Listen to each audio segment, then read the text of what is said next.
overlooked when reading the life of Al-Faruq Umar ibn al-Khattab, a major companion of the Prophet Muhammad and the second caliph of Islam.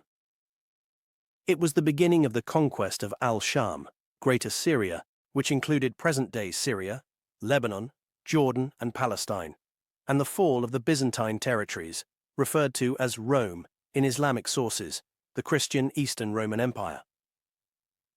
This marked the beginning of the great conquest the Prophet Muhammad, peace be upon him, the final messenger in Islam, longed for and foretold to his companions, the conquest of Jerusalem, a holy city for Muslims, Christians, and Jews.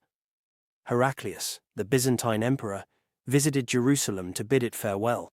Then he traveled to Constantinople, modern-day Istanbul, which was then the capital of the Byzantine Empire. Before leaving, he stood on a high point overlooking Jerusalem and said, "Peace be upon you, O Syria." At that time, the entire region was collectively known as Bilad al-Sham, or Greater Syria. As he left, Heraclius met one of his men who had been captured and later released by the Muslims. He asked him, "What did you see of them?" referring to the Muslim army that had defeated them and taken over the land. The man replied, "I saw men who are monks by night, knights by day. They do not eat unless they pay. They enter lands with peace. They do not fight a people unless they are first attacked." This highlights the Muslims' discipline, respect, and their ethical rules in warfare. Heraclius responded, "If what you say is true, then they will soon own what lies beneath my feet," referring to Constantinople itself. Indeed, the man was truthful. Those were true believers, the most sincere of people. News reached Umar ibn al-Khattab that the lands of al-Sham and Jerusalem had been conquered, that city the Prophet had longed to see opened, and Abu Bakr, the first caliph after the Prophet, too. In the 15th year after Hijrah, the Islamic calendar starting from the Prophet's migration to Medina, Jerusalem fell under Muslim rule. But the Christian leaders in the city, bishops and patriarchs, refused to hand over the keys of the holy city, except to Umar himself. So Umar prepared to leave al-Madinah, the Muslim capital at that time, to personally receive the keys of Bayt al-Maqdis, Jerusalem. Umar did not travel with a large entourage or convoy. He rode a humble mule and had only his servant with him. They traveled for days until they reached Jerusalem. Waiting for him were the Byzantine officials, the Christian clergy, and the Muslim generals who had led the conquest along with the general public. Everyone expected a grand ruler, dressed in royal garments, wearing a crown, riding noble horses, with guards and soldiers surrounding him. But instead, they saw a man approaching on a mule, switching roles with his servant. Sometimes Umar walked while the servant rode. People whispered, "That is Umar?"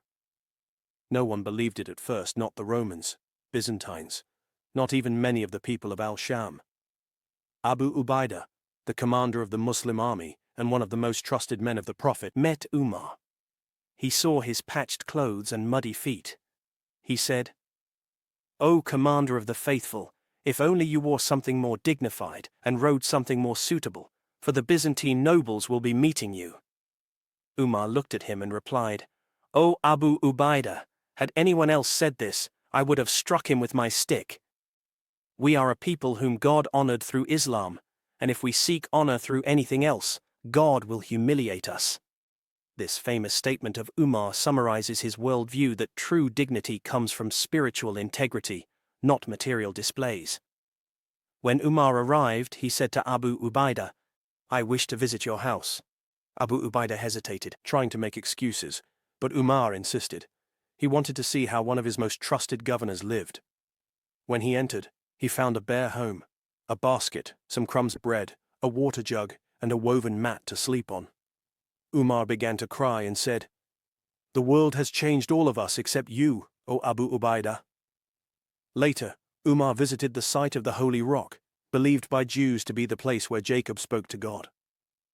Christians at the time had dumped garbage on it, out of hostility toward the Jews. Umar ordered it to be cleaned and purified. He then designated it as a place of prayer and asked for Bilal, the Prophet's former caller, to prayer to give the Adhan, Islamic call to prayer. Bilal had stopped giving the adhan after the Prophet's death out of grief. But now, when he raised his voice again, the companions were overwhelmed with emotion and began to weep. Umar prayed in that blessed spot. The people prayed behind him. Then the keys of Jerusalem were handed to him. He wrote the Covenant of Umar, a historic agreement ensuring the rights and protection of Christians and Jews under Muslim rule. It guaranteed the freedom of religion, protection of churches and synagogues, and peaceful coexistence, a document that historians describe as one of the most progressive and just in its time. This was how the Muslims entered the lands of al-Sham. Umar's entry into Jerusalem was unlike any other. The Crusaders, centuries later, entered the city spilling blood, their horses wading through the bodies of men, women, and children. Other armies too brought destruction. But when the Muslims entered, they brought justice, respect, and peace.